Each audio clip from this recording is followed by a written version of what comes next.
بسم اللہ الرحمن الرحیم۔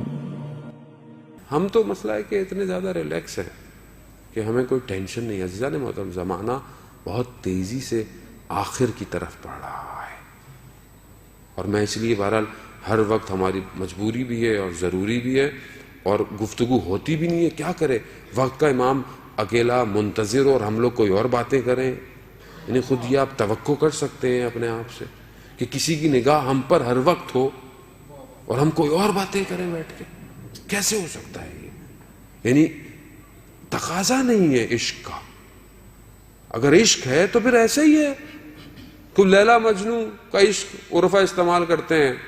مجنو ایک شہر میں گیا لیلا کا پتہ پوچھنے، کہا لیلا کہاں ہے؟ کہا تم کون؟ کہا مجنو ہو۔ کہا تمہیں پوچھنے کی ضرورت تو نہیں ہے، تمہیں تو خوشبو آ جانی چاہیے لیلا کہاں ہے۔ گیا، دروازہ کھٹکھٹایا، اندر سے آواز آئی کون؟ کہا میں۔ کہا ابھی تک میں ہی ہو۔ واپس چلا گیا، پھر کئی عرصے بعد واپس آیا، پھر کھٹکھٹایا، کہا کون؟ کہا تم۔ کہا اب سمجھ میں آیا ہے۔ تو وہ بلے شاہ کہتے ہیں میں ناہی تو ہووے، میں ٹراں راواں تو ہووے، میں بولاں حرف تو ہووے۔ میں نہیں ہوں، تو ہی ہے سب کچھ۔ عزیزان محترم، جب تک یہ میں ہے اور اس جوانی کے اندر یہ میں آ گئی تو پھر اس کو باہر نکالنا مشکل ہو جائے گا۔ اس کو باہر نکالے۔ اپنے لیے زندہ ہر کوئی رہتا ہے، وقت کے امام کے لیے زندہ رہے تو ہی زندہ ہے۔ نعرہ تکبیر، اللہ اکبر، نعرہ رسالت، یا رسول اللہ، نعرہ حیدری، یا السلام۔ اللہم صلی علی محمد وآلہ۔ خوب ایک چیز جو اور جوان کے لیے ہے وہ یہ ہے کہ جوان کو عبادت سے عشق ہونا چاہیے۔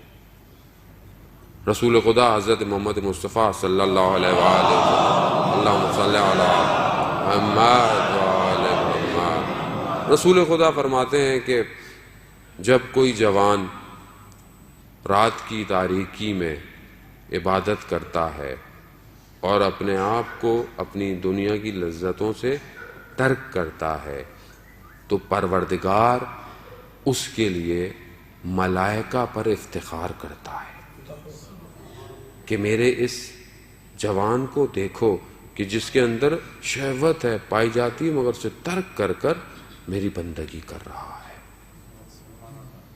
میں اس کی اوپر اپنے رحمت کے سائے کو بڑھاؤں اور میں اس کی ہر چیز کو اجابت کروں گا۔ عزیزان محترم، ہمیں لگتا ہے دنیا بس یہی ہے جو ہمیں نظر آتی ہے۔ دنیا یہ نہیں ہے، دنیا کی حقیقت کچھ اور ہے۔ کہ پروردگار نے قرآن میں کہا کہ ہم نے ابراہیم کو زمین اور آسمان کا ملکوت دکھایا۔ خوب ظاہر ہے یہ ہمیں نظر نہیں آتا۔ کیوں نظر نہیں آتا؟ کیونکہ ہم مشکلات میں ہیں، ہم شک ہے چیزوں پہ، یقین نہیں ہے، ہمارے دل ویسے صاف نہیں ہے جیسے ہونے چاہیے۔ رسول خدا ایک دفعہ گزر رہے تھے ایک جگہ سے تو دیکھا کہ دو کچھ پرندے تھے، ان کی گفتگویں اور ان کی کلام ہو رہے تھے۔ تو رسول پہچان گئے کہ یہ، تو انہوں نے کہا کہ آپ نے کیا، کہ لوگوں کو تو پرندوں کی آواز آ رہی تھی۔ رسول خدا نے کہ یہ پرندہ یہ کہہ رہا ہے کہ پروردگار اے میرے خالق، تو نے مجھے نابینا خلق کیا مگر میں دیکھ نہیں سکتا، تو میرے بھوک کا انتظام بھی کر دے۔ تو کہتے ہیں کہ تھوڑی دیر میں ایک اور کیڑا آیا، اس کے قریب ہی آیا، اس کو اس نے کھا لیا۔ پھر کہتا ہے، پھر رسول خدا کے دیکھو اب یہ پتہ ہے کیا کہہ رہا ہے، یہ کہہ رہا ہے کہ پروردگار میں تیرا لاکھ لاکھ شکر گزار ہوں کہ جب کہ تو نے مجھے نابینا خلق کیا تھا پھر بھی تو نے میرے پیٹ کو بھر دیا۔